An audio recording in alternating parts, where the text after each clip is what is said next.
और चलिए पश्चिम बंगाल से जुड़ी बड़ी खबर आपको बता देते हैं। पश्चिम बंगाल में आखिरी फेज की वोटिंग हो रही है और 5 बजे तक जो मतदान प्रतिशत है वो आपको बताते हैं लगभग 90% है।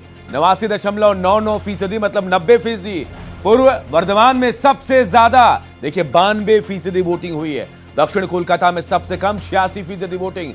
उत्तर कोलकाता में 87.77% मतदान। हुगली में 90.36, तो हावड़ा में 89.44 वोटिंग हुई।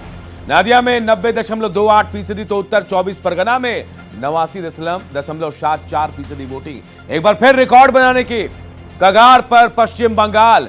पिछली बार भी देखा 90% पार कर गया था और इस बार भी जो आंकड़े फाइनल आंकड़े अभी तक नहीं आए, लेकिन यह आंकड़ा पार करेगा पश्चिम बंगाल। इतिहास रचने जा रहा है। सिर्फ पश्चिम बंगाल ही नहीं, पूरे देश में इतिहास बनने जा रहा है। सबसे ज्यादा वोटिंग परसेंटेज जो है इस बार पश्चिम बंगाल से निकलकर सामने आ रहा है।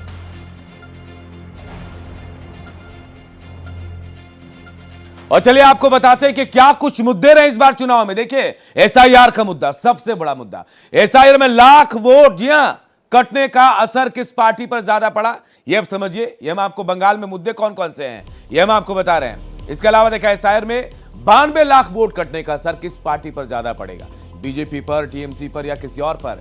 तो ये बहुत बड़ा मुद्दा है क्योंकि एसआईआर को लेकर लगातार विपक्ष आरोप लगाता रहा, जबकि बीजेपी कहती रही, सत्ता पक्ष कहता रहा कि ये तो प्रक्रिया है भाई, जो लोग वोटर्स नहीं है उनको हटना पड़ेगा। लेकिन बहुत बड़ा मुद्दा है ये पश्चिम बंगाल के लिए, क्योंकि घुसपैठियों का मुद्दा, बांग्लादेशियों का मुद्दा जो वहां था सबसे ज्यादा। और वोटर्स कितने कटे देखिए, 92 लाख वोट कटे हैं। इसका मतलब आप समझिए जीत हार का आंकड़ा जो है यहां से तय होता है। ये जो वोट कटे हैं, सवाल यह है कि किसको ज्यादा नुकसान होगा, किस पार्टी पर सबसे ज्यादा असर होगा। 92 लाख वोट, हार जीत तो 1-2 वोटों से तय हो जाती है और ऐसे में 92 लाख जो आंकड़ा है ये आप समझिए कितना महत्वपूर्ण हो जाता है। ऐसे में कौन पार्टी किस पर हावी हो जाए, किनका वोट कट गया है, कहना मुश्किल है थोड़ा। लेकिन बंगाल में जिस तरह से वोट प्रतिशत बढ़ रहा है, हालांकि जो अनुमान लगाए जाते हैं, ज्यादातर लोग कहते हैं कि भाई ज्यादा वोट परसेंटेज है तो मौजूदा सरकार के खिलाफ जाता है, लेकिन अब कोई ऐसा पैटर्न नहीं रह गया है। अब तो यह भी कहा जा रहा है, एंटी इनकम्बेंसी की बात तो हम कहते हैं कि भाई वोट परसेंट ज्यादा हुआ है, एंटी इनकम्बेंसी है, लेकिन प्रो वोटिंग होती है वो भी आप समझिए कि भाई हो सकता है कि जो लोग हैं वो सरकार के समर्थन में ज्यादा घर से निकल कर आए। मां, आपने सुना मां माटी मानुष, जिसका जिक्र ममता करती थी, लेकिन इस बार पूरा अलग था। इस बार ट्रिपल एम तो दिख रहा है, लेकिन मुद्दे ममता, महिला और मुसलमान। जी हाँ, ये ट्रिपल एम, ये 3 एम जो है इस बार भी फैक्टर बन रहे हैं। लेकिन वहीं बीजेपी का जोश आई है, 3 से 77 पर बीजेपी पहुंची थी इससे पहले, और इस बार कहा जा रहा है कि भाई इस बार हम सरकार बनाने जा रहे हैं। बीजेपी दावा भी कर रही है, लेकिन ऊंट किस करवट बैठेगा कोई नहीं जानता, क्योंकि एसआईआर में जो वोट कटे हैं आखिर किससे इसको नुकसान होगा, ये बड़ा मुद्दा इस बार बंगाल चुनाव में। और किसके पाले में फायदा ज्यादा होगा ये भी देखने वाली बात होगी, क्योंकि बंपर वोटिंग हो रही है। फायदा किसको हो रहा है ये सवाल बना हुआ है, क्योंकि पहले का पैटर्न और अब का पैटर्न वोटिंग का बदलता जा रहा है। क्योंकि बंगाल में कहा जाता है कि ग्रामीण जो हैं वो कहीं ना कहीं टीएमसी के साथ है। कितना देखिए हम बता रहे, जनता ने क्या कहा क्या नहीं, तमाम चीजें पता नहीं, 50% नहीं, 24% पता नहीं। देखिए ये तमाम चीजें हैं बंगाल में एसआईआर के लिहाज से। क्या कह रही है जनता ये भी हम आपको बता रहे हैं, कितना बड़ा फैक्टर है एसआईआर। जनता ने कहा हाँ 50% असर है, 24% कह रहे नहीं है, 26% जो है वो कह रहे पता नहीं असर होगा या नहीं होगा, लेकिन असर तो होना है। जो तस्वीरें आ रही है, जो आंकड़े आ रहे हैं, दूसरा फेज आप समझिए बहुत महत्वपूर्ण है। कुल 294 विधानसभा सीटें, और चौथी बार अगर टीएमसी की सरकार बनी तो रिकॉर्ड ममता बनर्जी बनाएंगी। और वहीं बीजेपी की सरकार आई तो ये मान लीजिए कि आंधी चली बीजेपी की, और तृणमूल का किला भेद दिया। लेकिन अभी इतनी जल्दी नहीं, क्योंकि सवाल बहुत है। 4 मई का इंतजार करना पड़ेगा, 4 मई का, जब नतीजे सामने आएंगे। बंगाल में महिला सुरक्षा का मुद्दा, इस पर क्या क्या जनता ने देखे ये भी बता रहे हैं। बड़ा मुद्दा था महिला सुरक्षा को लेकर, 54% ने कहा कि हाँ ये मुद्दा है, 40% ने कहा नहीं है, 6% आप समझिए कह रहे पता नहीं ये मुद्दा है या फिर नहीं। लेकिन वो ये मुद्दे हैं जो हम आपको ग्राफिक्स में दिखा रहे हैं, जो बड़े मुद्दे पश्चिम बंगाल के लिए, और इन्हीं मुद्दों पर चुनाव लड़ा गया है। जो आंकड़े हैं आपके सामने, जनता ने क्या कुछ का ये सर्वे है, आप समझिए, एम एनालिटिक्स भारत एक्सप्रेस का सर्वे, बंगाल में चुनाव में क्या क्या मुद्दे रहे, ये हम आपको बता रहे हैं। जनता इसके लेकर क्या कह रही है, ये हम आपको ये भी बता रहे हैं भाई। लेकिन जनता जो भी कह रही है, जनता जो नहीं कह रही है, वो भी वोटों में सामने आ रहा है। 90% आंकड़ा पहुंचता जा रहा है। पहला फेज भी 90% पार किया, दूसरा फेज भी। ऐसे में आप समझिए कितना महत्वपूर्ण यह चुनाव हो गया है। पूरे देश की नजरें पश्चिम बंगाल में सबसे ज्यादा टिकी। 5 राज्यों में विधानसभा चुनाव है। देखिए एम एनालिटिक्स सॉफ्टवेयर, जी हाँ, देखिए क्या कह रहा है, 74%, हाँ नहीं 26%।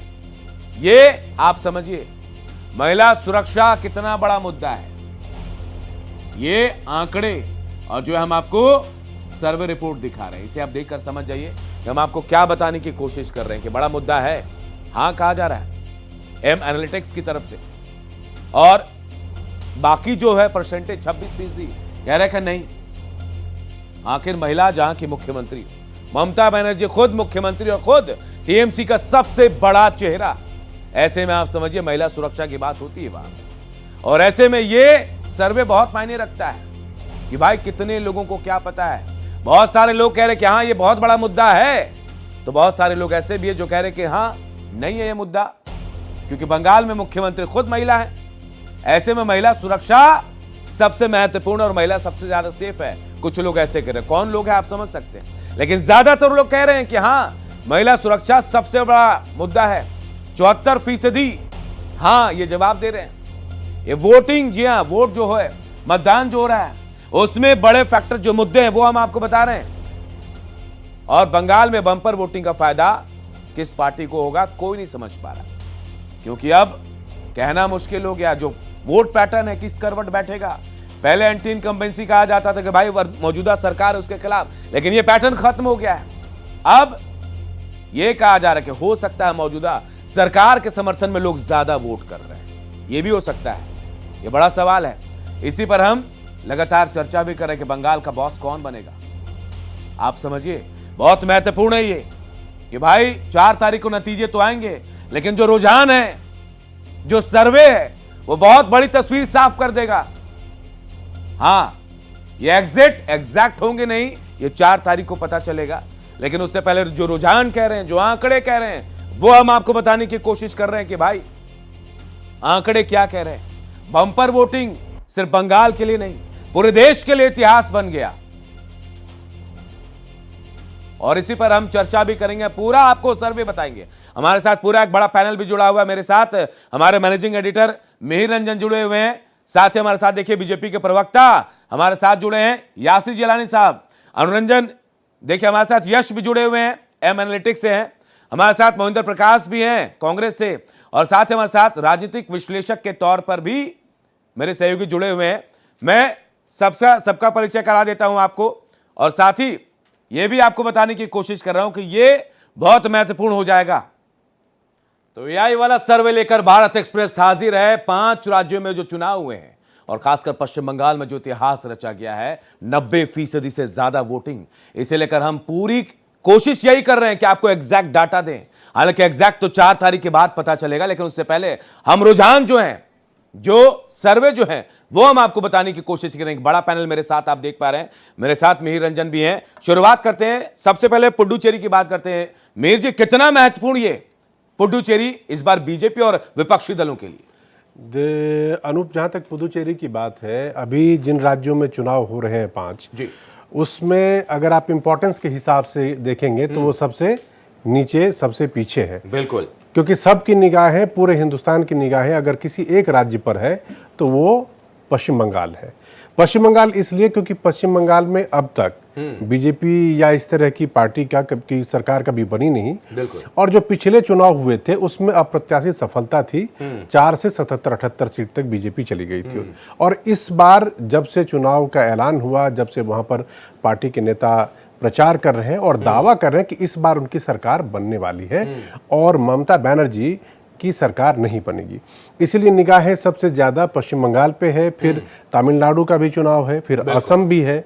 असम में भी बीजेपी दावे कर रही है कि वहां पर एक बार फिर से उसकी सरकार बनेगी और उसमें कोई दिक्कत नहीं होगी।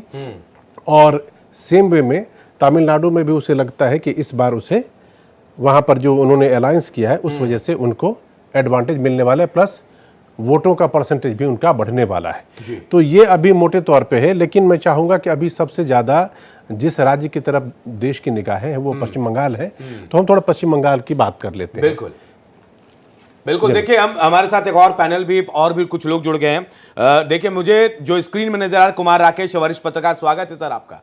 साथ ही देखिए तमाम लोग जुड़े हैं, यासिर जिलानी साहब भी हैं, मोहिंदर प्रकाश जी भी हैं, राजनीतिक विश्लेषक विकास जी भी हैं, यश तो जुड़े हैं और साथ ही शुभंकर भट्टाचार्य भी हैं टीएमसी से जुड़े हुए। तो सबसे पहले अगर हम पश्चिम बंगाल की बात करते हैं तो मीर जी आप ही से शुरू कर रहा हूं मैं।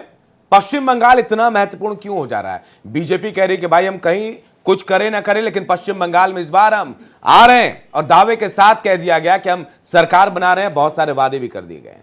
देखो, कोई भी चीज इंपॉर्टेंट और बड़ी बात तब होती है जब आपने पहले नहीं किया हो। ठीक, राइट। तो अब क्या है कि बीजेपी का वहां पर हम सब जानते हैं कि कभी कोई प्रोस्पेक्ट आज से 5 साल 7 साल पहले तक नहीं था। वैसे में अगर वो बढ़ते बढ़ते, और आज के डेट में इसमें कोई दो राय, कोई शक नहीं है कि अगर ममता बनर्जी को कोई पार्टी वहां पर चैलेंज कर रही है, वो ना तो लेफ्ट है ना ही कांग्रेस है। बिल्कुल। तो इसीलिए इस बार सबकी टकटकी निगाहें वहीं पर टिकी हुई है। और उसमें भी ये इस बार इसलिए ज्यादा बहुत इंपॉर्टेंट है अनूप कि देखिए वोटिंग परसेंटेज इस बार बम्पर, मतलब 90% से ज्यादा, 93% जो फर्स्ट फेज में हम लोगों ने देखा वो अपने आप में हिस्टोरिकल है कि आप 93% लोग जाके वोट कर रहे हैं।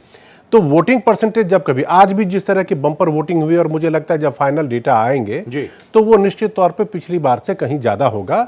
और पश्चिम बंगाल के इतिहास को उठाकर अगर आप देखेंगे तो वहां पर 17 बारी चुनाव हुए। 17 बारी में वहां पर जब कभी भी पोलिंग परसेंटेज 4.5% से ऊपर या 4.5% से नीचे है तो उसमें से 3 बार वहां पर सत्ता बदल गई। ठीक, अब अगर उस लॉजिक के हिसाब से आप देखते हैं तो यहां पर पहले राउंड में हमने देखा 93% के आसपास है, दूसरे में भी मुझे लग रहा है कि 90 के आसपास, यानी कि पिछली बार के मुकाबले अगर आप काउंट करेंगे तो ये परसेंटेज 5 से किसी भी सूरत में ज्यादा होने वाला है। तो उस लॉजिक के बेसिस पर अगर आप जाएंगे तो जो बीजेपी के लोग होंगे कहेंगे भाई इतिहास हमारा गवाह है, आप देख लीजिए बदलने वाला है। नंबर 1। नंबर 2 पॉइंट जो इंपॉर्टेंट है वो ये है कि इस बार इस चुनाव में सबसे ज्यादा अगर कोई एक मुद्दा हर तरफ से सुनाई देता रहा तो वो था एसआईआर का मुद्दा। ठीक है, नाम कटे, लगभग 90 लाख लोगों के वहां पर नाम कट गए। अब नाम कटने की कहानी में को आप जरा सा पीछे जाके बिहार से देखना पड़ेगा। बिहार में जब एसआईआर के बाद तकरीबन 60 लाख लोगों के नाम कटे और वोटिंग 10% के करीब ज्यादा, इस बार 67, मुझे जहां तक याद है 66-67% के करीब वोटिंग हुई थी। 67% के करीब जब वोटिंग हुई, जो पिछली बार के मुकाबले लगभग 10% ज्यादा था, तो सरकार आपने देखा कि गठबंधन बीजेपी प्लस जेडीयू मिलाकर कितनी सीटें 200 प्लस थी। तो अगर उस लॉजिक के बेसिस पे जाएंगे तो बीजेपी वाले खेमे में जितने लोग हैं उनके लिए ये पूरा गुड न्यूज है। लेकिन झूम रहे होंगे जी, लेकिन जो इंपॉर्टेंट इसका उल्टा साइड है वो ये है कि किसी भी सरकार को हटाने के लिए, किसी भी सरकार को बदलने के लिए कोई मुद्दा, कोई सेंटिमेंट होता है जिस पे वोट करने वाले लोग आगे जाते हैं और करते हैं। तो बंगाल में अगर आप ऐसे जाकर देखेंगे तो पॉलिटिकल कैंपेन अलग चीज है, लेकिन पिछले कुछ दिनों से, जैसे ममता बनर्जी सिंगूर आपको याद होगा, उसके बेसिस पे उस टाइम पर आया था, ऐसा कोई मुद्दा पिछले 1 साल में लगातार भट्टी की तरह उबलता वो मुझे नहीं दिख रहा था। तो और ममता बनर्जी का जो वोट बैंक है, जो महिलाएं हैं जिनको कि वो पैसा देती हैं, वो 2.5 करोड़ के करीब है, प्लस वहां पर जो मुस्लिम वोट है जो कि ममता मानती है कि उनके साथ ही इंटैक्ट है। तो ऐसे में बीजेपी के लिए इतना आसान भी नहीं होगा। बाकी हम सारे लोग अभी एक तरह से कयास करेंगे, एक तरह से अनुमान ही लगाएंगे कि ऐसा हो सकता है। इस ट्रेंड पे, इस चीजों के हिसाब से जो कुछ होना है वो ईवीएम में कैद हो चुका। अब हम बंगाल की बात कर रहे हैं तो मीर जी, मुझे लगता है शुभंकर जी के पास जाना चाहिए, क्योंकि प्रवक्ता टीएमसी के शुभंकर जी, ये बढ़ता voting percentage, pro incumbency anti incumbency, क्या लग रहा है आपको? कि सबसे पहली बात जो बम्पर परसेंटेज के ऊपर सब लोग जो इस पर इतना आश्चर्य कर रहे हैं, मैं कहूंगा कि एक बार आप बंगाल के पीछे आप इतिहास में देखेंगे तो पिछले भी उसमें से आप देखेंगे 80% के ऊपर ही वोटिंग का रिकॉर्ड रहा है। महिला वोटिंग की जहां तक बात रही है उसका भी रिकॉर्ड हमेशा बंगाल का सबसे हाईएस्ट रहा है। अब बात वही है, अगर आप 82/100 करें तो 82% है, 82/90 कर लें तो वही चीज तुरंत हो जाएगा कितना, 91% जी। तो आज अगर जहां पे 84% की अगर वोटिंग हुई है, अगर 84% की वोटिंग पिछले उधर से रही और 10% मान लिया जाता है कि एसआईआर की वजह से कटा है, तो कितना खड़ा हो जाएगा, वो आराम से 92-93% के आसपास ही खड़ा होगा। पहली बात, इसको अगर हम मैथमेटिक्स में तो मतलब मैं जितना मुझे आता है, मैं छोटे एकदम बच्चों वाली मैथमेटिक्स करके समझने की बिल्कुल आप समझा दीजिए, कोई दिक्कत नहीं है। अब देखिए, अब दूसरी बात क्या है कि जब हम इस मुद्दे पर आते हैं कि क्या इस बार चुनाव मुद्दे पर है या चुनाव व्यवस्था के खिलाफ है, तो आप ये देखेंगे कि मुद्दों को लेकर तो बात ही नहीं हुई। यहां मुद्दे लेके तो बात ही नहीं है। यहां की एसआईआर क्या है, व्यवस्था है। अगर इतने फोर्सेस डाले जाते हो क्या है, वो व्यवस्था है। चुनाव आयोग एक इलेक्शन कराने की कोशिश करता है, वो क्या होती है, व्यवस्था होती है। शिकायतें अगर उस जगह से होती है तो किसके खिलाफ होती है, व्यवस्था के खिलाफ होती है। लेकिन उस वजह से अगर चुनाव पे अगर इंपैक्ट पड़ता है या चुनाव को इन्फ्लुएंस किया जाता है तो उस चुनाव को हम लोग कुछ भी कह सकते हैं, लेकिन उसको फेयर एंड फ्री इलेक्शन नहीं कह सकते। आप क्या मान रहे हैं? यहाँ पे मुद्दा आया जी, तो यहाँ पे ये मुद्दा है। देखिए हार जीत की बात अगर हम यहाँ पे कहें तो मैं तो ये कहूंगा कि आपका रिपोर्ट में सुन रहा था, उस हिसाब से तो भाई बीजेपी तो जीती हुई मान ली गई है, तब तो चर्चा ही खत्म। अगर बीजेपी जीत गई तो चर्चा किस बात की, खत्म हो गई बात। आपने चर्चा में बता दिया भाई बीजेपी जीत रही, बात खत्म।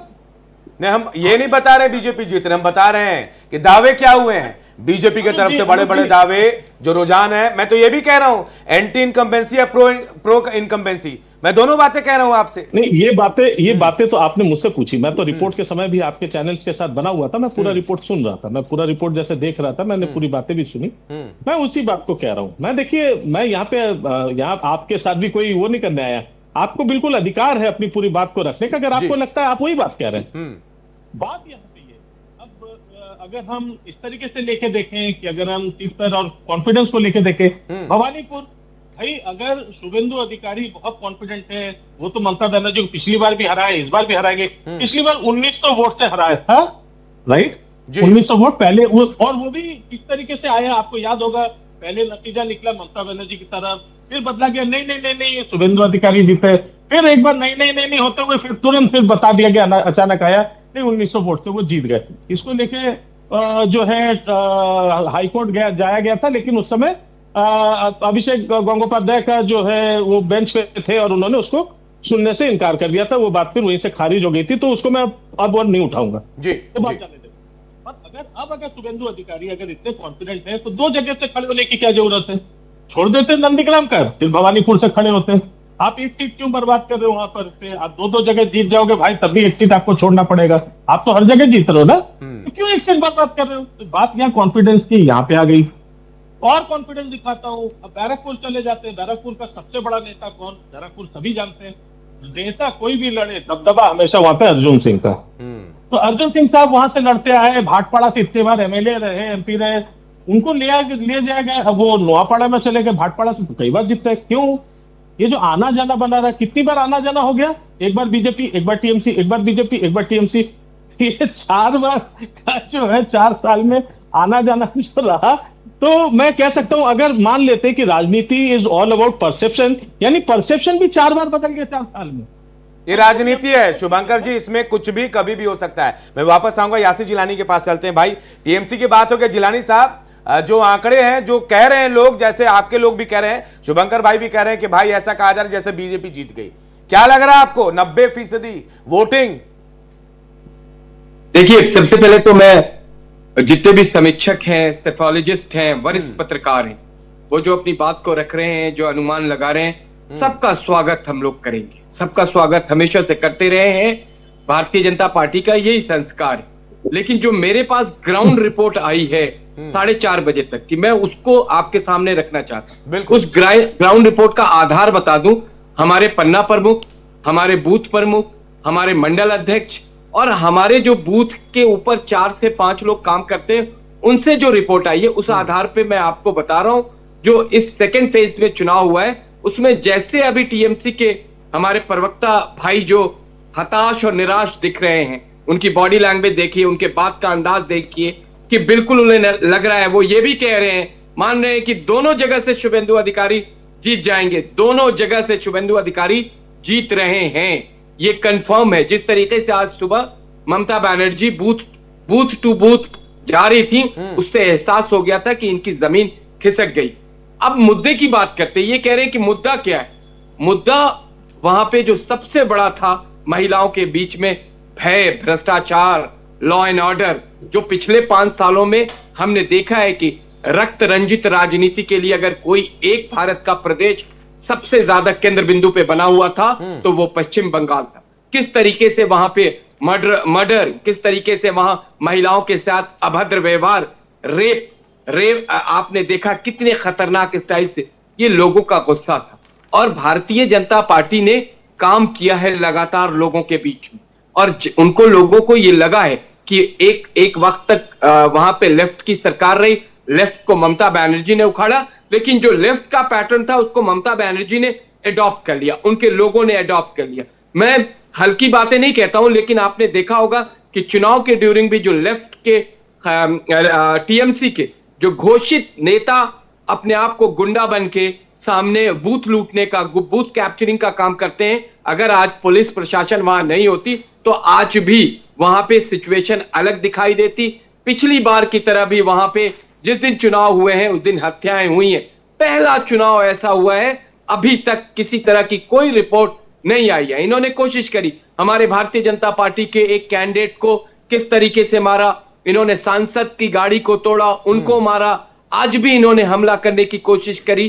तो इन सारी चीजों से बंगाल आपको ऐसा लग रहा है कि ये मैं यासिर साहब से एक सवाल पूछना चाहता हूं कि इन्होंने बताया कि जो मुद्दे थे और मुद्दों पे जाके वोटिंग हुई, उन मुद्दों के बेसिस पर मैं कहना चाहता हूं कि पश्चिम बंगाल में अगर बीजेपी को चुनाव जीतना है तो वहां के 6 जिले हैं, मुर्शिदाबाद, मालदा, उत्तर दिनाजपुर, दक्षिण 24 परगना, उत्तर 24 परगना और बीरभूम। यहाँ से लगभग 118 सीटें आती हैं विधानसभा की, और ये ममता बनर्जी का किला कह सकते हो, गढ़ कह सकते हो, क्योंकि पिछले चुनाव में यहाँ पे 103 सीटें उन्होंने जीती थी, बीजेपी के खाते में 13-14 सीट आई थी।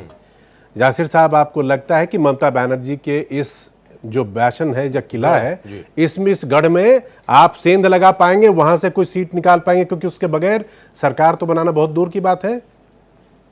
देखिए, आप तो बहुत वरिष्ठ पत्रकार हैं, बहुत टाइम से आप अपनी पत्रकारिता तर्क के साथ कर रहे हैं। एक वक्त था लेफ्ट का गढ़ माना जाता था, ये जो आपने 6 जिले काउंट किए हैं, इसमें किसी की हिम्मत नहीं थी लेफ्ट के अलावा कोई और एंट्री कर जाने की।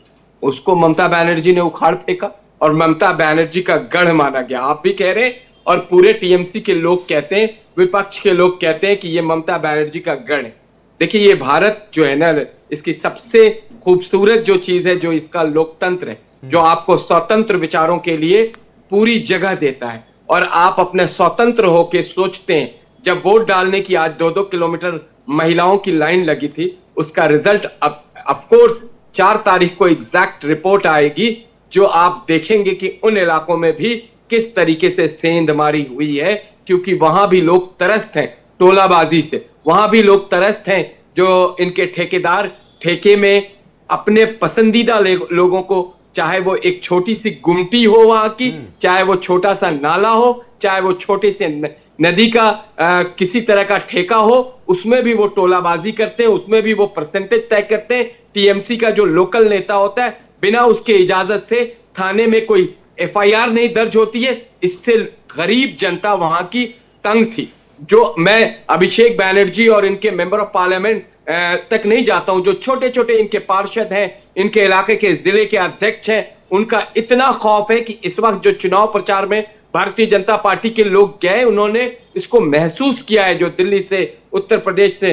मध्य प्रदेश से जो प्रवासी कार्यकर्ता अपने काम करने जाते हैं हर राज्य में, वहां पे महोदय इसको हमने महसूस किया है कि कितना डर और भय बना के रखा हुआ है। ये आजाद भारत का सबसे बेहतरीन राज्य है, जिसको भारत का मुकुट भी कहा जाता है, अगर वहां पे ये स्थिति होगी तो एक वक्त आएगा जब इस तरह के जो गढ़ हैं वो गढ़ टूटेगा और नई व्यवस्था कायम होगी। उस व्यवस्था में इनकी कोई जगह नहीं होगी। ये सिर्फ, और हमने देखिए ये कहते थे खेला होवे, हमने विकास होवे का नारा दिया है। खेला होवे का इस बार इन्होंने अपने आप को जमींदोज करा दिया और विकास होवे को लोगों ने एक्सेप्ट किया है। वापस आऊंगा यासिर साहब, वापस आऊंगा आपके पास। मोहिंदर प्रकाश जी भी है कांग्रेस का, मैं वापस आऊंगा विकास जी आपके पास भी। मोहिंदर जी का भी मैं समझता हूं कि हम लोग डेटा की बात कर रहे हैं, नंबर की बात कर रहे हैं, तो हमारे पास एम एनालिटिक्स से यश अवस्थी हैं। यश आंकड़ों का ही काम करते हैं और ये आंकड़े जो है ये आर्टिफिशियल इंटेलिजेंस के बेसिस पे जो सोशल मीडिया डोमेन में या जहां कहीं भी डिजिटल वर्ल्ड में जो कुछ भी हरकत हो रही है उसी का एनालिसिस है। मैं चाहूंगा कि यश हमें बताएं, सबसे पहले तो प्रोसेस बताइए कि अगर आप किसी को कहते हैं कि इस तरह का डेटा हमारे सामने आ रहा है तो वो डेटा किस बेसिस पे आप बताते हैं, किस बेसिस पे उसको निकालते हैं, प्लस इस बार के जो चुनाव आपने देखे हैं उस चुनाव में आपके हिसाब से पहला रुझान किधर जाता हुआ आपको दिख रहा है, क्योंकि अब 6:30 पौने 7 बज गए हैं तो जो पोलिंग होनी थी वो हो चुकी है। जी बहुत बहुत धन्यवाद Mihir sir, thank you for having me here. सभी पैनलिस्ट को नमस्कार। जैसे कि यहाँ पर दिखाया गया, मीर सर अभी बता भी रहे थे कि ये AI एग्जिट पोल है, AM एनालिटिक्स और भारत एक्सप्रेस का AI एग्जिट पोल इस बार एक ऐसे सॉफ्टवेयर से रिजल्ट्स निकाल रहा है, प्रेडिक्शंस निकाल रहा है जो कि विश्व में अपने आप एकमात्र और सबसे तेज है। तो ये सॉफ्टवेयर क्या करता है, ये ऑटोमेशन में आपका सभी प्रकार का भूतकाल का डेटा लेता है और उसको सॉफ्टवेयर में लाता है। सॉफ्टवेयर गणितीय आधार पे अनेकों स्ट्रक्चर्स के माध्यम से उसको इवैल्यूएट करते हैं और हर क्षेत्र का भविष्य बताते हैं। तो चुनाव में और सभी प्रकार का डेटा, चाहे वो जैसे मीर सर बता रहे थे ऑनलाइन है, डिजिटल है, यहां तक कि ऑफलाइन भी जो डेटा है, फॉर लेमैन एग्जांपल में अगर कहूं पेट्रोल या डीजल का भी, तो वो सभी डेटा पॉइंट्स को इवैल्यूएट करके सॉफ्टवेयर अपने आप इवैल्यूएट करके सोचता है कि भाई लोग किसको दे रहे हैं वोट। तो ये इनोवेशन और इन्वेंशन द्वारा उद्धृत है। यहां मशीन लर्निंग स्ट्रक्चर्स हम लोग बात कर रहे हैं, तो जैसे लोग अगर जानते होंगे मशीन लर्निंग स्ट्रक्चर्स, यहां पर AM एनालिटिक्स और भारत एक्सप्रेस का ये जो एग्जिट पोल है ये मशीन लर्न्ड स्ट्रक्चर्स है। यहां पर हम विकासशील मॉडल्स के विषय में बात नहीं कर रहे हैं, यहां पर हम विकसित स्ट्रक्चर्स के बारे में बात कर रहे हैं जो कि रिजल्ट्स में 99.99% एक्यूरेसी के आधार पर आए हैं। और मैं ये भी दर्शकों को बताना चाहता हूं कि जब डेटा आता है तो हम 2 डेटा पॉइंट से भी कार्य कर सकते हैं और असंख्य, लगभग असंख्य से भी। तो इस बार जो 5 राज्यों का डेटा आया है वो 10⁻250 प्लस डेटा पॉइंट से आया है, जिसको अगर आसान भाषा में कहें तो 14, लगभग 14 बार महाशंक अगर आप जोड़ लें तो इतना डेटा इवैल्यूएट ऑटोमेशन में 0.0004 सेकंड्स में किया है। यहां पर जब हम बात कर रहे थे SIR की, तो यह बात तो बिल्कुल तय है हमारे सॉफ्टवेयर के अकॉर्डिंग कि SIR एक बहुत बड़ा मुद्दा होगा। मीर सर, अनूप सर, आपके माध्यम से मैं दर्शकों को यह बताना चाहता हूं कि जब हम लोग वोटर्स देख रहे थे तो प्रिसाइसली 90,83,345 वोटर्स इस बार डिडक्ट हुए, बिल्कुल SIR से कटे। बिल्कुल, उसमें से 139 लोगों को अभी 2-3 दिन पहले अनुमति मिली थी कोर्ट से कि भाई वो वोट कर सकते हैं। जब ये वोटर्स कटे तो आप वोटर्स की संख्या देखेंगे और गणितीय आधार पे बताएंगे, क्योंकि सॉफ्टवेयर नहीं जानता है कि बीजेपी क्या है, टीएमसी क्या है और अन्य क्या है। तो मुर्शिदाबाद डिस्ट्रिक्ट में सबसे ज्यादा 4,55,137 वोटर्स की डिलीशन हुई है न्यायिक जांच अभ्यास के दौरान। ये जो है माइनॉरिटी स्ट्रेस्ड है मुर्शिदाबाद। फिर आप चाहे मालदा के विषय में बात ले लें, वहां 2.4 लाख, साउथ 24 परगना 2.2 लाख, नादिया में 2 लाख, हावड़ा में 1.3 लाख, हुगली में 1.2 लाख। तो कुल मिला के 27,16,393 वोटर्स वहां से कटे हैं। और यहां तक कि जब हम मालदा और मुर्शिदाबाद की भी बात कर रहे थे, जो गढ़ है, मुर्शिदाबाद में 22 सीटें आती हैं और मालदा में जो है 12 सीटें आती हैं। पिछली बार 12 में से जो मालदा डिस्ट्रिक्ट है उसमें 4 बीजेपी को मिली थी, मुर्शिदाबाद में मात्र 2 मिली थी। तो इस बार जो वोटर्स का डिडक्शन है उसने इतना महत्वपूर्ण रोल प्ले किया है कि हमारे जो रुझान की बात कर रहे हैं मीर सर, उसमें प्रारंभिक रूप से ये लग रहा है कि बीजेपी परसेंटेज मैं जानना चाह रहा हूं परफेक्ट कि परसेंटेज अगर देखा जाए तो किसकी तरफ परसेंटेज का रुझान, मतलब बीजेपी अपने में कितना गेन करते हुए आपको दिख रही है, टीएमसी का क्या हाल है, वो दोनों बताइए प्लीज। जी, तो अगर बीजेपी की प्रतिशत के विषय में बताएं पश्चिम बंगाल के में, तो 40% से 45% वोट परसेंटेज के रूप में बीजेपी हासिल करेगी इस बार। टीएमसी प्लस जो है 44% से 46% हासिल करेगी और अन्य 9% से 15% वोटर्स हासिल करेंगे। और ये जो है वोट प्रतिशत हम लोगों ने इतनी एक्यूरेसी के साथ निकाले हैं कि ये इतना ही आसपास आपको देखने को मिल सकता है 4 तारीख को। और जहां तक आप वोट प्रतिशत की बात कर रहे हैं, वोटर्स की परसेंटेज, जैसे अभी सर बता भी रहे थे कि मतलब जो पैनलिस्ट है हमारे कि भाई वोट प्रतिशत बढ़ा क्योंकि डिनोमिनेटर से आपने वो संख्या घटा दी, तो गणितीय आधार पे वोट परसेंटेज तो बढ़ रहा है। लेकिन ये जो वोट प्रतिशत है ये यह सिद्ध करने में सक्षम है कि जो वोट प्रतिशत बढ़ा है उसमें वोट प्रतिशत में तो भले ही कांटे की टक्कर है, लेकिन गेन होता हुआ थोड़ा सा बीजेपी को यश नजर आ आपको रहा है। रोकना चाह रहा हूं। मीर जी, ये जो परसेंटेज हम देख पा रहे हैं 40 से 45% बीजेपी, यहां तो बढ़त मिलती हुई दिख रही है बीजेपी को। देखो पिछली बार अनूप जो गैप था ना वो 10% से ज्यादा का था। बिल्कुल, मुझे जहां तक लग रहा है 37% के आसपास बीजेपी का पोल परसेंटेज था और टीएमसी का 47-48 10। अगर ये 5% का गेन बीजेपी इधर करती है तो फिर इसका जो नंबर में रिप्लिकेशन होगा वो कहीं बहुत मेजर हो सकता है। बिल्कुल। विकास जी भी कुछ कहना चाह रहे हैं। इसमें एक बड़ा ही रोचक तथ्य है ये वोट परसेंटेज बीजेपी के बढ़ने के कारण पे। एक बहुत बड़ा मुद्दा बीजेपी ने बनाया था इस बार सुरक्षा का, कि हम लोग सेंट्रल प्रोटेक्शन वहां पे दिया गया है, जनता निर्भय होके आके अपनी वोटिंग करे। आप देखिए एक अजय पाल शर्मा एक आईपीएस ऑफिसर है, उनको विशेष तरीके से फालता लाया गया है, बड़ा ही इंटरेस्टिंग, यूपी कैडर के बड़े इंटरेस्टिंग तरीके से उनको लाया गया और चुनाव से 2 दिन पहले उनकी क्लिप को वायरल किया गया, एकदम सुनिश्चित तरीके से किया है ताकि जनता में मैसेज जाए कि आप निर्भय होके आके वोट कीजिए।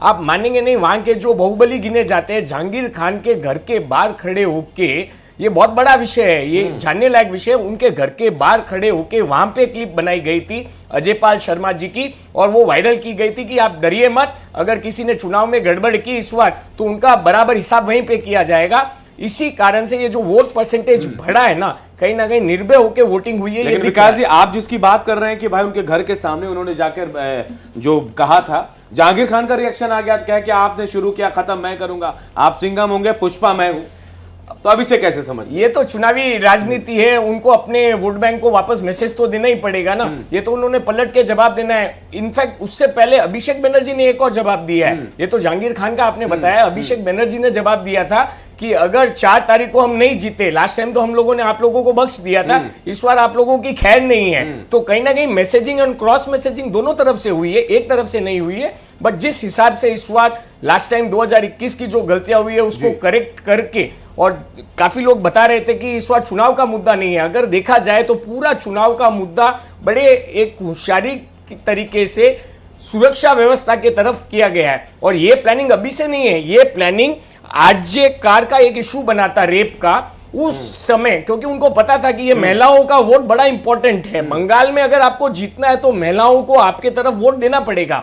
वहां जाति से ज्यादा महिलाओं का एक तरफ का रुझान ममता बनर्जी की तरफ है, तो उनके वोट को अपने तरफ करने के लिए बीजेपी ने उस टाइम से 2 साल से आरजे कार का इशू तपा के रखा, महिलाओं का सुरक्षा का इशू बना के रखा। पीड़िता है, उनकी मां को भी बीजेपी ने टिकट दिया।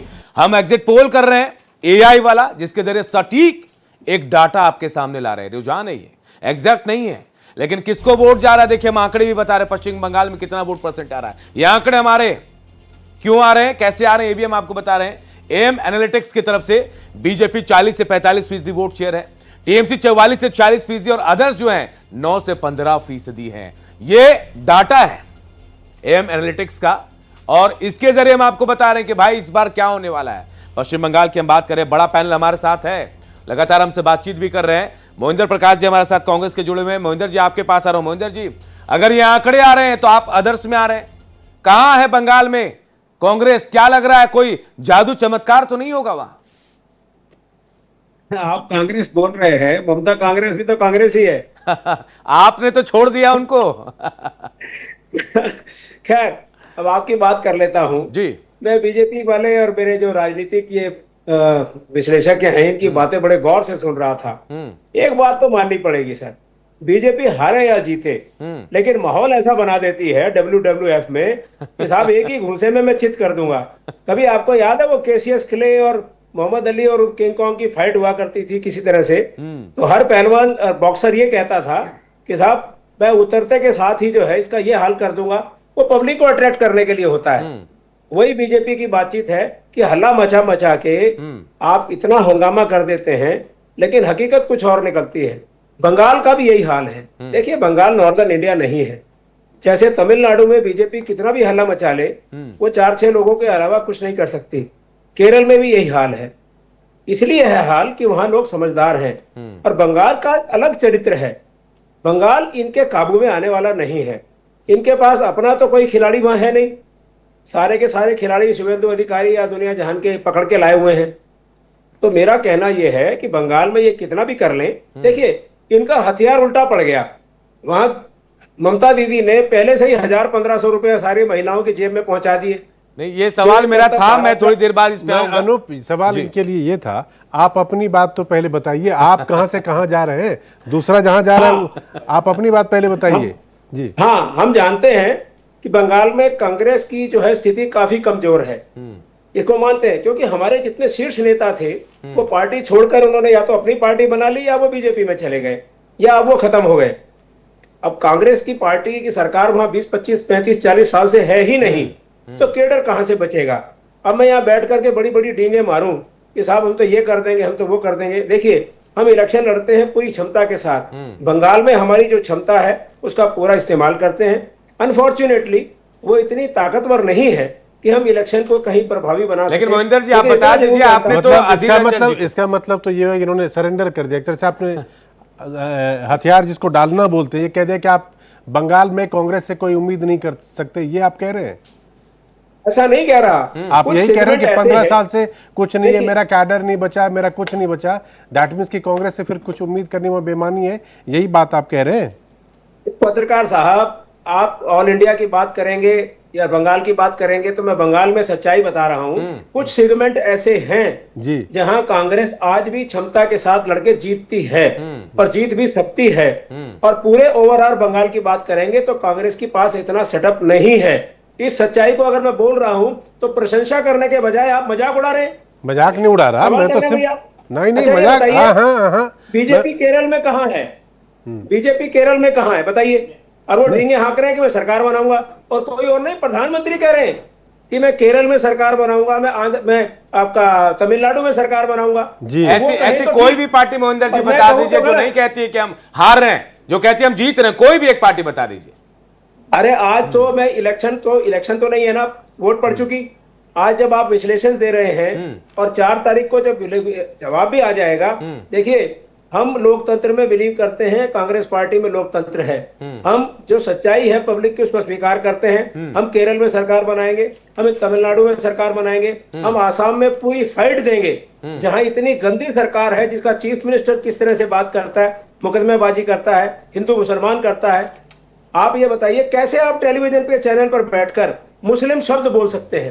कैसे मुस्लिम वोटर बोल सकते हैं? वो हिंदुस्तानी हैं। आप कैसे कह सकते हैं रंजन साहब, कैसे कह सकते हैं आपकी कोई मुस्लिम है या कोई जैनी है, कोई सिख है, कोई ईसाई है? सारे हिंदुस्तानी है।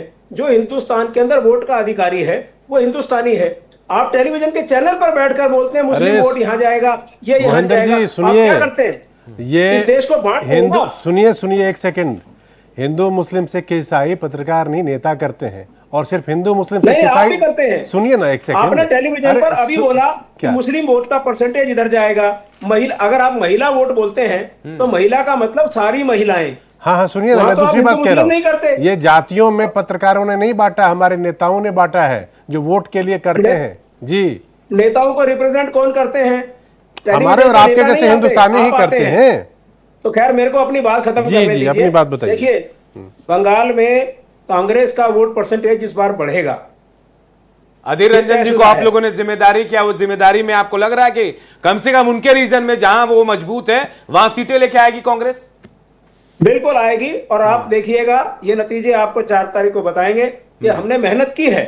मैं मोहिंदर जी थोड़ा सा रोक रहा हूं, विकास जी कुछ कहना चाह रहे हैं, कुछ सवाल है इनके मन में। मोहिंदर जी मैं आपको एक बात बताना चाह रहा हूं कि आपको अगर ध्यान होना चाहिए, पिछली लोकसभा चुनाव में, पिछली लोकसभा में कांग्रेस का, अपने देश का एलओपी आपका कांग्रेस से Lok Sabha member of parliament Adhir Ranjan Chaudhary जी थे, और आप बता रहे कि 15 साल से हमारा वहां पे है ही नहीं, वहां पे हमारा अस्तित्व नहीं है। आपको याद होना चाहिए, आप डिबेट पे आए हैं कि पिछली लोकसभा में लीडर ऑफ ऑपोजिशन कांग्रेस से जो थे अधीर रंजन चौधरी जी, वो बंगाल से मेंबर ऑफ पार्लियामेंट थे, कांग्रेस के ही थे। आपको ये ध्यान होना चाहिए। तो कांग्रेस का तो वहां पे है, कांग्रेस अपने घुटने टेक चुकी है। आप ऐसे बताइए, कांग्रेस का आज भी वहां पे है। मैं बता रहा हूं, मैं ग्राउंड पे था, कांग्रेस ने लड़ाई नहीं लड़ी है। आपकी बॉडी लैंग्वेज बता रही है कि आप कितने एंटी कांग्रेस हैं। नहीं सर, मैं फैक्ट बता रहा हूं आपको, मैं ये फैक्ट बता रहा हूं, आपके ध्यान में ला रहा हूं। आप जिस तरह से बात कर रहे हैं मैं समझ सकता हूं, खैर मैं बुरा नहीं मानूंगा क्योंकि आपको इन चीजों के पैसे मिलते हैं। और सर, कांग्रेस की आप बुराई घर करने से नहीं तो है, आपको सर, मैं बहुत खुश हूँ बिना पैसों से कि कांग्रेस की मैं बुराई ये करके आपको आपकी अपने अगर वर्ड्स इनकम लेने होती है तो पड़ेंगे। मुझे क्या नहीं बुराई है सर, साहब। आपको अपने वर्ड्स लेने पड़ेंगे। मैं यहाँ कोई पैसे के लिए खड़े होकर नहीं दे रहा हूँ। I am well to do from my family. I am not here paying. Someone is paying me and I am here and giving my inputs. Nor I am belonging to any party. आप क्या बात कर रहे हैं? इस तरीके से आप डिबेट करेंगे मेरे साथ? ये गुस्सा बता रहा है। गुस्सा नहीं बता रहा है, मन को दुख हो रहा है। आप मुझे कह रहे हैं कि मेरे को कोई पैसे देके बोल रहा है, मेरे को एक पैसा नहीं मिला है मोहिंदर किसी जी से। मुद्दे की बात करते हैं जी, बिल्कुल, जिस बिल्कुल। पे बात थे वहां जाते हैं, बात को डाइवर्ट नहीं करते प्लीज। मुद्दे की बात पे आता हूँ रंजन जी। जी। देखिए, मैं बार बार कह रहा हूँ, कांग्रेस पार्टी का अस्तित्व पूरी हिंदुस्तान में है। कई जगह ऐसी हैं जहां अस्तित्व हमें जिता देता है, कई जगह अस्तित्व ऐसा है जहां हमें सिर्फ इलेक्शन लड़ने की नौबत मिलती है। कुछ सेगमेंट्स ऐसे हैं बंगाल में जहां हम जीतने की स्थिति में होते हैं। वहां लीडर ऑफ अपोजिशन जो हमारे रंजन जी थे, उन्हीं की वजह से मैं कह रहा हूं कि वो एक फाइटर थे। पिछली बार वो किस तरह से हराए गए। लेकिन मैं फिर बार बार एक ही बात कहता हूं, हिंदुस्तान को बांटिए मत। बार बार मुस्लिम शब्द कहकर किसी नहीं भी नहीं चैनल सर, पर ये आपके थोड़ा सा चैनल की गलत हो बात रहा नहीं कर है। रहा। ये आप कहीं से आप कहीं नहीं बांटते जा रहे। हैं क्योंकि आपको वोट लेना होता है। आप बांटते हैं, हमें वोट नहीं चाहिए। बांटते हैं आप है क्योंकि अलग अलग वोट लेना है। वापस आऊंगा आपके पास। कुमार राकेश हमारे साथ हैं। जी। सर मैं आपका कमेंट ले रहा हूं, उसके बाद छोटा सा ब्रेक लेना होगा मुझे। आप सीधे सीधे बता दीजिए, पश्चिम बंगाल में जो स्थिति दिख रही है, जो परसेंटेज हम बता रहे हैं, AI वाला सर्वे जो हम बता रहे हैं, कितना इत्तेफाक रख रहे हैं राकेश जी आप? देखिए, मैं सभी विद्वानों को सुना और खास करके मोहिंदर प्रकाश जी के भाषण को सुना। विकास जी ने इंटरवीन किया। यह समझ कीजिए कि अपने परसेंटेज थे। यह समझ का जो परसेंटेज है थोड़ा कंफ्यूजिंग वाला है कि 24, 44, 46, 42, 45, तो बीच में मामला कहां आके जमता है। और अभी पिछली बार देखें करीब 39% वोट था, लेकिन बीजेपी को 77 सीट्स मिली थी। दोनों के बीच में 5-6% का डिफरेंस था टीएमसी और बीजेपी के बीच में। ऑल्दो मोहिंदर जी बोल रहे थे 2.3% इलेक्शन कमीशन का डाटा है, कांग्रेस को वोट मिला था उनको एआई में ओवैसी की पार्टी के बराबर। एक भी सीट नहीं मिलेगी, ये बात अलग है। लेकिन यदि हम फैक्ट पे जाएं और अभी पिछले 2011 से लेकर के 2026 के चुनाव के प्रतिशत का विश्लेषण करें तो 83% मैक्सिमम था 2021 में टीएमसी को। उसमें उस वोट के परसेंटेज के अनुपात में इस बार जो लास्ट 23 अप्रैल को हुआ 152 सीट्स में 91 हम मान ले, 94 मान ले, 93 पॉइंट समथिंग है, प्लस माइनस मोटा मोटी 94% माने। उसके अलावा अभी जो हुआ है अबाउट 90%। ये जो प्लस है अबाउट 10% का फर्स्ट फेज में, जिसमें कि बीजेपी को आउट ऑफ 152 59 वोट मिले थे। इसमें 18 मिले थे सीट्स। 142 वाला जो बतुआ वाला जो पूरा बताते हैं, नदिया, पूर्वी बर्धमान, 24 साउथ और नॉर्थ 24 परगना, सब में। यदि मैं परसेंटेज की बात करूं, मोहिंदर जी ने बड़ी बात की, हिंदू मुस्लिम किया किसने? कांग्रेस ने किया। मैं इतिहास में भी जा रहा हूं। या बांटा किसने? कांग्रेस ने किया। ममता जी कौन है? कांग्रेस की पुरानी लीडर हैं। वहां उनकी पटरी नहीं बैठी सोनिया जी से या नरसिंह राव से, वहां अलग होकर निकल गई है तो कांग्रेस की ही। तो उनको तो फख्र होना चाहिए कि ममता दीदी उन्हीं की पार्टी की हैं, जहां से भी निकली हैं। राकेश जी, मैं थोड़ा सा आपको रोकना चाह रहा हूं राकेश जी, क्योंकि 4 राज्य और हैं जिनका अभी हमें डिस्कशन करना है कि भाई वहां क्या हो रहा है, क्या नहीं हो रहा है। 10 सेकंड में फिनिश कर रहा हूं। मैं आपके टाइम लाइन को समझता हूं, लेकिन अभी जो मुद्दा है, जो 10% का पहला जो प्लस हुआ है फर्स्ट पेज में और 9% का करीब हुआ है, इसमें जो 18 वोट थे, आपको जान का आश्चर्य होगा कि तमाम कंस्टिट्यूएंसी में मुसलमान जो वोट है, मुस्लिम की बात जो कर रही है ममता दीदी कर रही है और कोई नहीं कर रहा है। और आपने सही कहा और मिहिर जी ने कि हिंदू मुसलमान नेता करते हैं, जातिगत विश्लेषण वो करते हैं। हम लोग को मजबूरी में, हम पत्रकारों को वही बात बोलनी पड़ती है लोगों को समझाने के लिए। तो इनका एज है वो जो 10% जो है, फर्स्ट ओवरऑल 10% है, वो हिंदू वोटर्स हैं जो त्रस्त थे, भयग्रस्त थे, अलग से आतंकित थे। वो केंद्रीय बलों के कारण या चुनाव आयोग के कारण बाहर निकले हैं। उन्होंने वोट दिया है, जिससे कि ममता दीदी का फ्रस्ट्रेशन बाहर आ रहा है कि चलिए थोड़ा सा इंतजार कर लेते हैं राकेश जी, जब नतीजे आएंगे। अभी तो रुझान बता रहे हैं, लेकिन नतीजे आएंगे तो पता चल जाएगा कि भाई वाकई में वोट किसकी तरफ गया है।